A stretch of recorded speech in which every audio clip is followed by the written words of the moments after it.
Estamos aqui para a gravação de mais um programa da série Diálogos sobre Direito. Estamos recebendo hoje aqui a investigadora Ana Belém.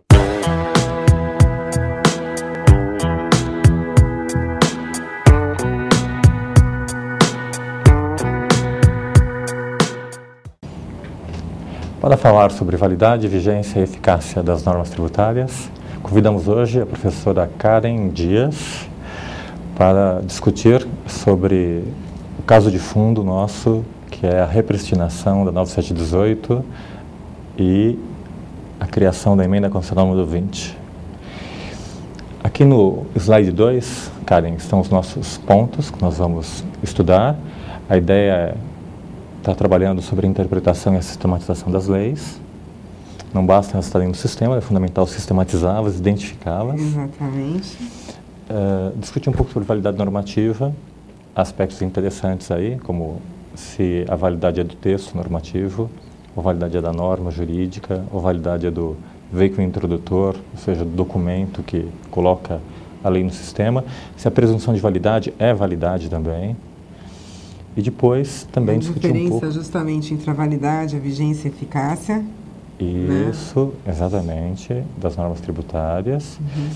E a ideia é trabalhar como caso de fundo, como eu disse no início, com a repristinação da 9718, com o IPMF, falar um pouquinho sobre isso, da emenda constitucional número 3/93, que na época eu era muito jovem. Eu também. Eu também era.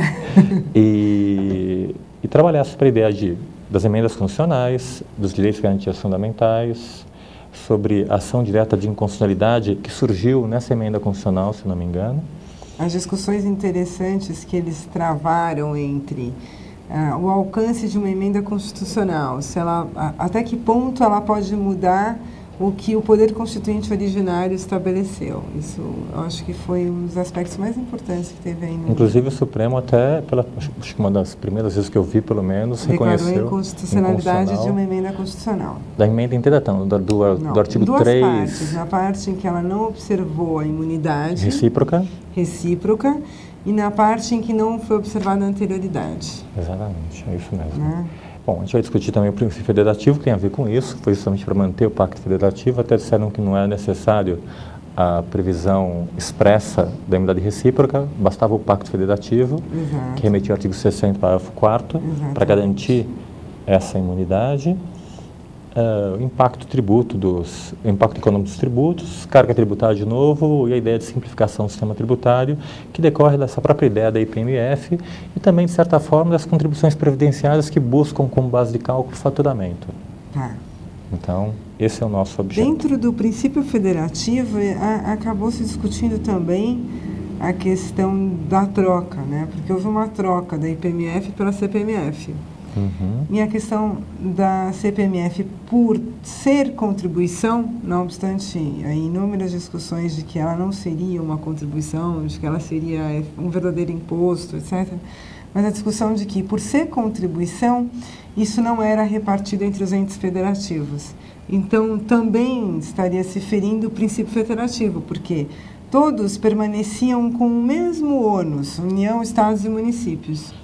E a CPMF, ao ser direcionada só à União, ou seja, só abrandou uma situação para a União, e não para os demais entes federativos. Era uma situação que não ocorria antes, porque o IPMF, por ter, no mínimo, a denominação de imposto, mantendo-se a coerência, ele observava a arrecadação, a divisão do produto da arrecadação pelos entes federativos. Deveria observar, mas não observava, né, na proposta. Não, mas na verdade a questão ficou bem pior com a CPMF, né? Porque por ser contribuição, ela sequer tem que observar isso. Exato, verdade. Ela sequer tem que observar isso. Karen, a película de filme que eu uso aqui para falar desse tema aqui é do filme Matrix, que você sabe que eu gosto. Eu sei. E essa é a cena em que o Keanu Reeves se ilumina, está no slide 3, em que ele se ilumina e toma consciência que o mundo de Matrix é um mundo virtual, na verdade, não é um mundo real. E eu acho que tem muito a ver isso com o direito, quando a gente toma consciência que o direito não é o mundo real. Na verdade, é um mundo feito de letrinhas, de palavras, que para construir esse mundo de Matrix, para construir esse direito, é fundamental que haja a interpretação. Exatamente. E uma interpretação compartilhada com várias pessoas, e daí a dificuldade do conceito de validade, porque tem que ser um conceito de validade compartilhado, e na dúvida eu tenho que ir para um órgão que vai definir, o STF, se a norma é válida ou se ela não é válida. Porque a competência última é do Judiciário, né? Então, vai ser do Supremo Tribunal Federal dizer se aquela norma está ou não, aquela proposição jurídica que a gente tem, se ela está ou não condizente com o ordenamento jurídico como um todo, com os princípios constitucionais. E é interessante porque é como se o Judiciário fosse o senhor de dizer se a norma está dentro de Matrix, dentro do direito ou fora de Matrix. Então é interessante que existe uma gravidade e um mundo de regras que ordena a Matrix também, que ordena o direito. Exatamente. Bom, é isso. É interessante também imaginar que, ainda que o direito esteja em outro plano, dentro do próprio direito eu tenho diferentes planos, né? Então, que é uma coisa que, na verdade, eu adorei, para falar a verdade, ler o voto do ministro Carlos Brito, do Supremo Tribunal Federal, quando ele discutiu a questão, eu não sei se foi da 9718, eu acho que foi da 9718. 9718, porque antes ele não era ministro, 9718. Foi da 9718, né? Quando ele discutiu a questão da 9718, e ele fala justamente de que quando as normas se conversam. E aí ele fala, olha, uma emenda constitucional, ela não... foi para 978 mesmo. Uma emenda constitucional, ela não pode vir para validar uma lei, porque ela não tem que conversar com a lei. A emenda constitucional, ela tem que vir para atualizar, para ajustar a Constituição, se for o caso. Por quê? Porque ela está no plano da Constituição.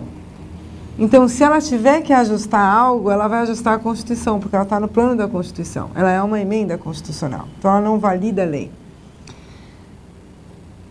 O que eu posso colocar para conversar com a lei é uma outra lei. E de mesmo patamar. Assim como eu não vou pegar uma instrução normativa e dizer, olha, essa instrução normativa tornou válida aquela lei. Que é uma discussão que a gente acaba vendo muito, inclusive no âmbito de imposto de renda, a gente tem inúmeros casos aí de instrução normativa tentando validar ou adequar a lei. É muito louvável isso por parte da instrução normativa, mas ela não está no campo da lei. E nem a lei pode vir para validar uma instrução normativa. Ela vem, se aquela instrução normativa já era ilegal, ela, na verdade, revoga ou derroga, em parte, aquela instrução normativa e ela cria um novo plano para aquilo, né? Então, a gente está sempre trabalhando em planos e eles têm que ser observados. Karen, deixa eu fazer uma pequena interrupção, mantendo a gravação, para dizer, para te apresentar, que eu esqueci de... Queria, na verdade, que você fizesse uma demonstração para que você mostrasse que além de bonita e simpática, você também é inteligente. E a Karen fez mestrado em Direito na PUC. Qual foi a dissertação mesmo, Karen? Autos de infração. Autos de infração? Ousadia, hein? Foi. Foi juíza do Tribunal de Impostos e Taxas, trabalhou também no Conselho de Contribuintes do município e agora, há algum tempo, já há muito tempo já... Há bastante, uns 8 anos. Há 8 anos, é conselheira no nosso digníssimo Conselho de Contribuintes. Uma Câmara maravilhosa, não é? Na oitava Câmara? Oitava Câmara do primeiro Conselho. E que é além de tudo, é uma super advogada. Karen, então é isso. Então eu tenho produções normativas, tenho normas jurídicas, todas se metem à validade e uma lei posterior não pode convalidar uma lei anterior. Já uma Constituição nova, ela pode validar aquelas normas pré-constitucionais, porque elas não eram ilegais, elas não eram inconstitucionais. Então, eu simplesmente trago elas para a situação nova que eu criei, né? Isso não tem problema. Foi o que aconteceu com o Código Tributário Nacional, foi o que aconteceu, em parte, com o fim social, na parte que ele era previsto sobre o faturamento, foi o que aconteceu com a contribuição ao PIS. 1940, né? /82. Exatamente. Foi o que aconteceu com a contribuição ao PIS, o 239 recepcionou da Constituição Federal. Foi o que aconteceu com vários benefícios fiscais, só que esses, obviamente, ficaram limitados a que eles fossem ratificados num determinado espaço de tempo. Então, isso não tem problema. Quer dizer, eu tenho uma nova situação jurídica onde A nova Constituição Federal vem e atribui validade por equiparação àquelas normas pré-constitucionais, que ao tempo da sua edição elas eram legais, vigentes, eficazes e válidas, né? Agora, diferente é vir uma norma constitucional a posteriori para validar uma lei que ao tempo de sua edição era inconstitucional e ilegal, né? Essa é uma diferença importante. E por que é importante? Porque a gente não pode, né? A gente está no Estado Democrático de Direito, não dá para o Poder Executivo, por meio de medidas provisórias ou legislativo, ao seu bel prazer, editar, ignorando o que determina a Constituição, ignorando muitas vezes a lei complementar, Código Tributário Nacional ou qualquer outra. E depois falar, aqui eu errei. Então vamos lá que a gente vai arrumar. É interessante. E aí eu solto uma emenda constitucional para arrumar. Veja, se eu estou no Estado Democrático de Direito, justamente, é até interessante, né? Porque você pode usar os ensinamentos de Canutilho, de Lowenstein, para os dois lados, né? Isso é argumento da autoridade. Eu quero saber a sua opinião. A minha opinião é que a gente tem um direito, no ordenamento jurídico nosso, o direito tributário, ele é quase que taxativamente tratado na Constituição Federal. Essa foi uma opção do legislador constituinte originário, que tinha a prerrogativa para fazer a opção, e a opção dele foi essa. Tentando colocar em outras palavras o que você está dizendo, essa taxatividade que você se refere diz respeito à competência tributária, na verdade. Exatamente. Todos os limites estão aqui. Quando ele quis dar a carta aberta, ele foi explícito ao dar a carta aberta. Foi o que ele fez com a CIDES. Né? No artigo 149 ele falou, olha, a CID é uma carta aberta. E por isso eu vinculo ela à lei complementar. Então a CID é uma carta aberta. Os demais eu nem vinculo à lei complementar, porque o arquétipo do tributo já está aqui, já está. É um arquétipo constitucional. A Constituição já me deu exatamente, ali ela te dá a autorização e o limite. Como é o caso do 1951 na época, que era a contribuição sobre o faturamento e não sobre a receita bruta. Exatamente. E a questão da 9718. Exatamente. Só uma observação técnica interessante. Assim como não é possível no sistema a retroatividade das leis, não tem sentido estar regulando uma conduta que aconteceu no passado, por uma lei que foi editada num outro futuro próximo, como ocorreu com a Lei Complementar 118, tentou voltar a interpretação para uma regra que já existia anteriormente. Não tem problema, né? A lei ter cunho declaratório. Não tem problema. O cunho declaratório não. O problema é ter cunho interpretativo com efeitos específicos. O declaratório, na verdade, ela pode ter. Eu acho que não tem problema. O problema que eu vejo na Lei Complementar 118 é, se eu entender que, na verdade, ao atribuir interpretação diversa daquela que vinha sendo adotada, ou não tinha tanta razoabilidade naquela interpretação. Razoabilidade é um conceito muito razoabilidade perante as decisões que se tinha. Porque aquela lei veio dar um cunho interpretativo. Por quê? Porque, majoritariamente, o Poder Judiciário, pelo menos o STJ, já em sessão, salvo o melhor juízo, tinha contado o prazo de forma absolutamente diferente do que ela veio dizer. Então, ali ela veio nitidamente com o intuito de limitar um direito que estava sendo interpretado de forma mais benéfica ao contribuinte pelo Poder Judiciário. Ou seja, modificar uma interpretação. Exato. Então, ela não era interpretativa, percebe? Então, ali, para mim, ela não é simplesmente interpretativa. O fato da lei ser interpretativa, eu não acho que tenha problema. O problema é, com a roupagem de ser interpretativa, ela limitar direitos ou ela criar obrigação. Karen, você está quase sendo contraditória. Por quê? Na verdade, quando você pleiteia que uma lei pode ser declaratória, você está justificando que ela pode ser declaratória, desde que ela não altere o sentido e a interpretação original daquela regra. E que ela só não pode ser declaratória quando ela altera a interpretação original da regra. Então, no fundo, ela não pode ser... Quando ela limita direito que estava sendo otorgado pelo Poder Judiciário em corte máxima, eu acho que ela não pode. O fato é o seguinte, ela toda vez que eu tenho ela está criando... Toda vez que você tem uma lei interpretativa que tem alguma função específica no sistema, que é modificar uma interpretação, sempre vou estar fazendo que essa interpretação volte ao passado, de certa forma, ferindo sempre, ela retroage, toda interpretação retroage. Ou seja, toda interpretação que modifique um dado sentido normativo que está dentro do sistema, toda regra interpretativa que pretenda fazer isso sempre vai ser uma lei com efeito retroativo, portanto inconstitucional. Concorda? Você vai discordar disso também? Discordo. Discorda por quê? Porque eu discordo, porque eu não acho que tenha problema se pensar friamente no sentido de ser interpretativa, eu não acho que tenha problema. Veja bem, quem pode mais pode menos. Não é? Concorda comigo? Quem pode mais pode menos. Relativamente.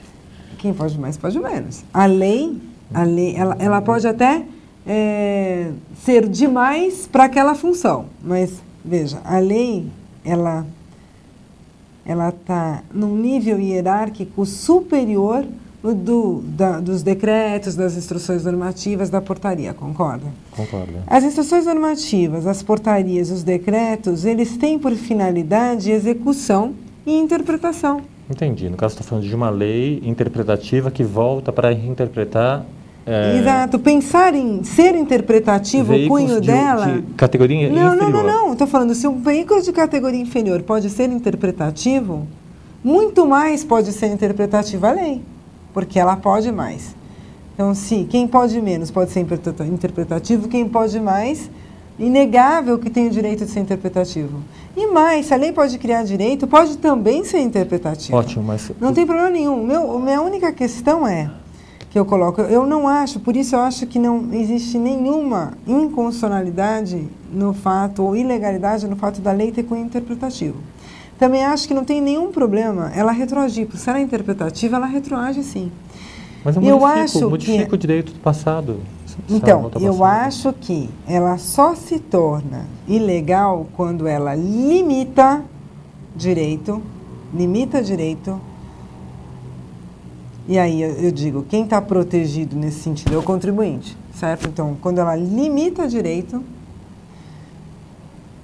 e se eu demandar esse limite de direito, por quê? Ela limitou direito? Primeira pergunta, a Lei Complementar 118, é que a gente mudou de assunto, a gente não está aqui no fim social nem na Cofins. Vamos voltar para o fim social? Não, tudo bem, mas só para concluir. Tá bom. A Lei Complementar 118, ela limita direito? Eu diria. Para mim, ela não limita, porque eu não acho que o prazo seja 5 mais 5 para restituição. Então, se eu não acho isso, para mim, ela em nada limita. Agora, se eu sou um contribuinte que computei o prazo dos 5 mais 5 e que vou ao judiciário, que já havia se posicionado que o prazo era alargado, que o prazo era de 10 anos, para este contribuinte que foi para o judiciário, que já tinha dito que o direito era este, ela está alterando, sim, uma situação jurídica anterior e limitando direitos sem observar aí todos os prazos necessários para isso. Uhum. Mas a única função de uma lei interpretativa é alterar direitos, senão não serve para nada. Não, ela pode deixar claro só, né? Ela pode eliminar a dúvida, né?